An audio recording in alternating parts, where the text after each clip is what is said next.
오늘 마태복음 28장 말씀을 통하여서 너희와 항상 함께 있으리라 라는 제목으로 마태복음 마지막 강해 나누도록 하겠습니다.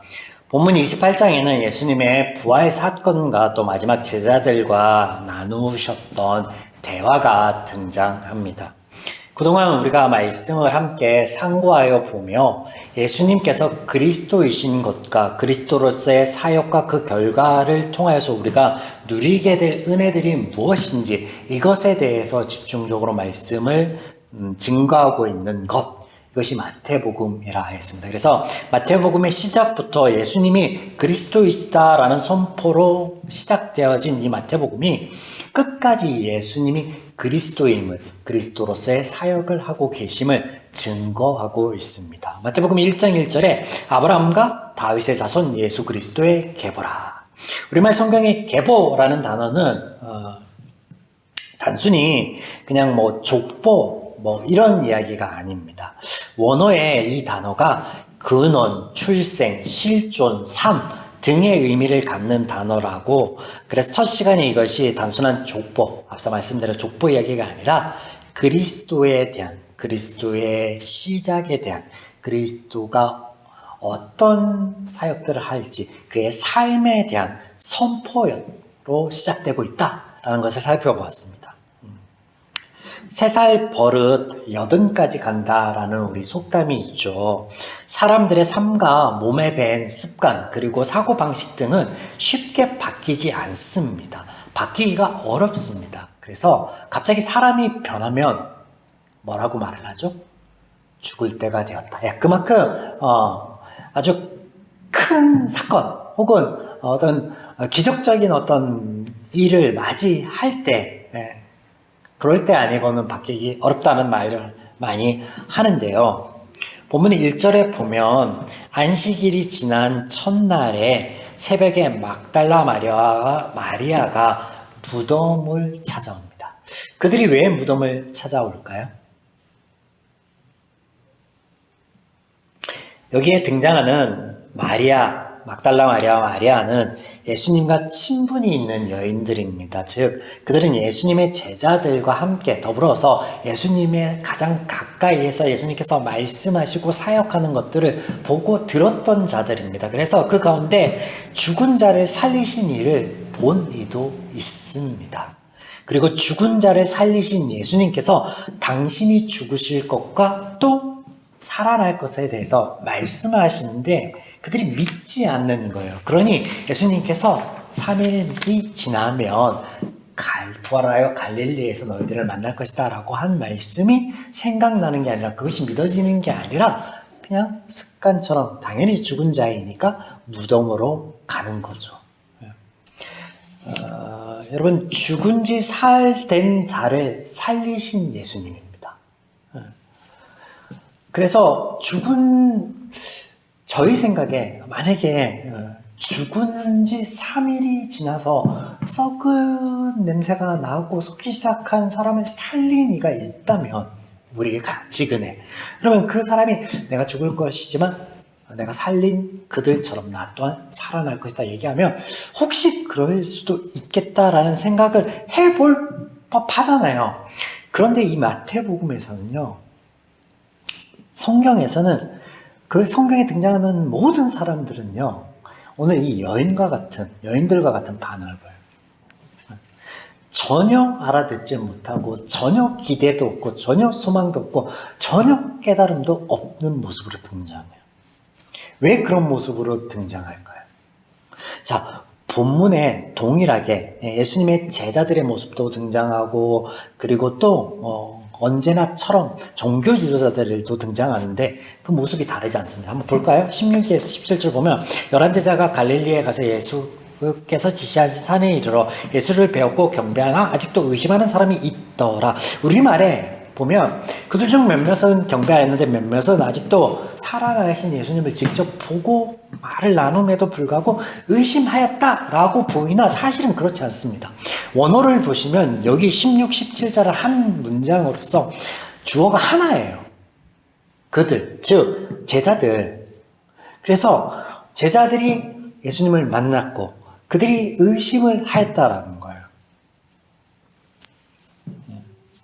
철저하게 못 알아듣고 못 알아보고 깨닫지 못하는 모습으로 등장하고 있습니다. 종교 지도자들 말에 무엇 하겠습니까? 11절에서 15절 보면 그들이 예수의 시체가 없어졌더라 막 호들갑 떠는 여인들을 본 이 병사들의 이야기를 들으니까 그 병사들이 이 종교 지도자들에게 그 이야기를 전하니까 어떻게 할까 고민을 하다가 돈을 주어지고 이렇게 알려라 라고 했는데 뭐라고요? 시체를 도둑 맞았다. 그래서 지금까지도 그런 이야기가 들려온다라는 기록이 있습니다. 예. 이런 모습들, 철저하게 엉뚱한 반응, 깨닫지 못한 그런 반응들을 보이는 것을 성경에서 이렇게 기록하고 있는 것은요, 뭐냐면 이런 모습들이 우리에게 보여주는 건 뭐냐면 은혜를 알리신 하나님의 방편이라는 거예요. 사람의 몸에 밴 습관조차 바뀌기 힘든데 죄인이 의인이 되는 이런 본질적인 변화가 가능하겠느냐라는 것을 이런 모습 통해서 우리에게 알려주시는 거예요. 보여주시는 거예요. 불가능하다라는 거예요. 그러므로 이 일이 사람으로는 될 일이 아니 누가 하신다라는 거예요. 그리스도 하나님께서 하신다라는 거예요. 그래서 하나님의 일하심에 대해서 선포하는 단어가 또한 이 그리스도입니다.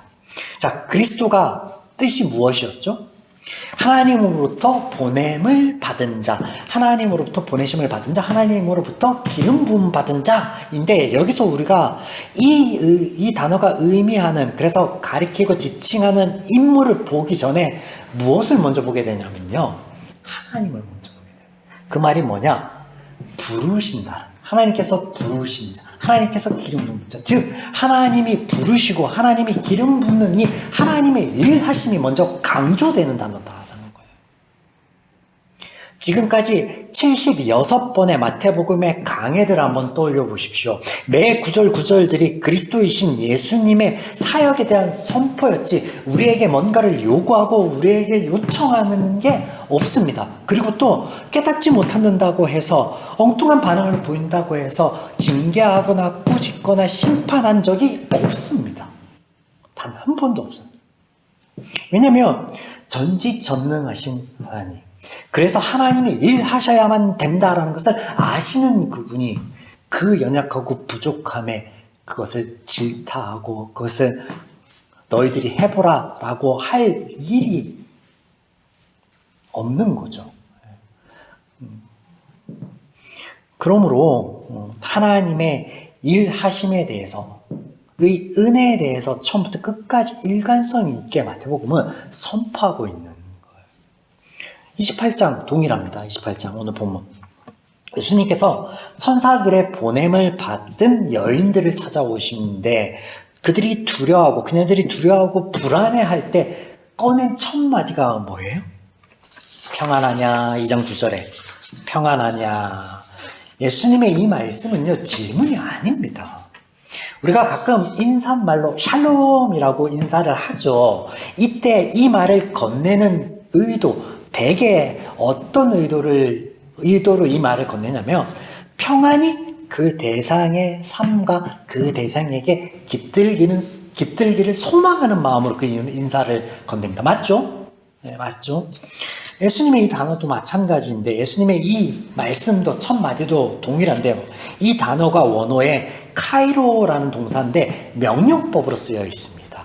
뜻은 즐거워하다, 기뻐하다, 잘되다, 번영하다, 번성하다 라는 뜻입니다. 그래서 예수님께서 기뻐하라, 즐거워하라, 흥하라 라고 명령하고 있습니다. 그런데 엄밀히 이 또한 명령이 아닙니다.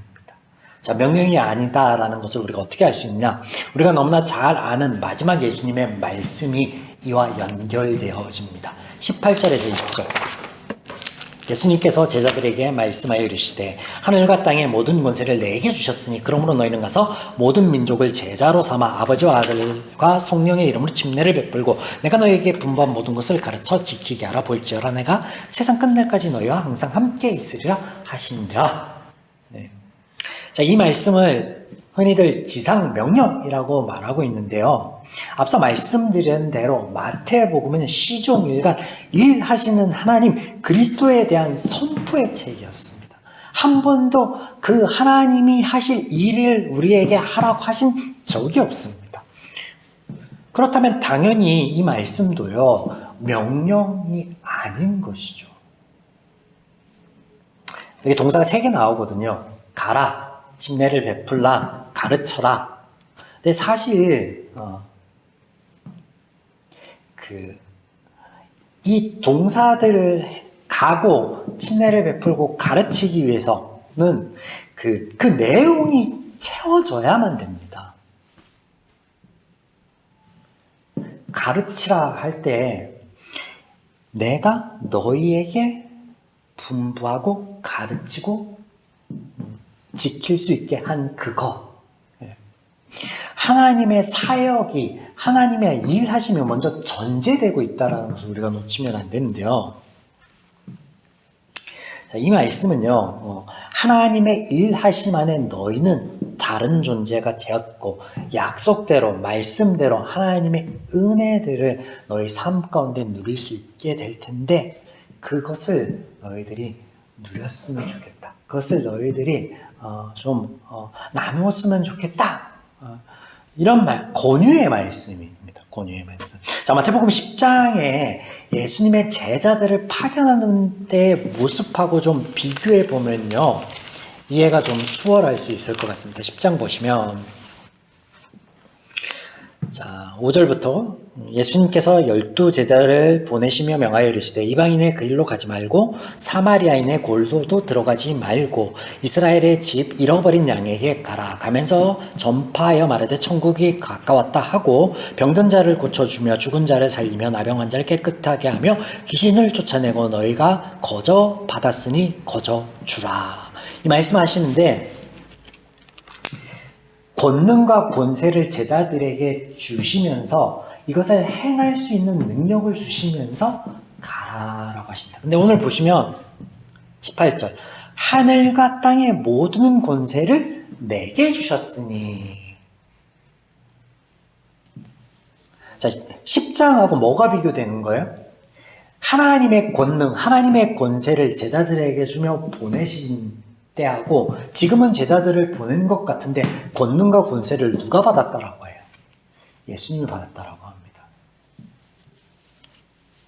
받기는 예수님께서 받으시고 왜 그것을 가지고 제자들에게 가라 그래? 제자는 받은 게 없는데?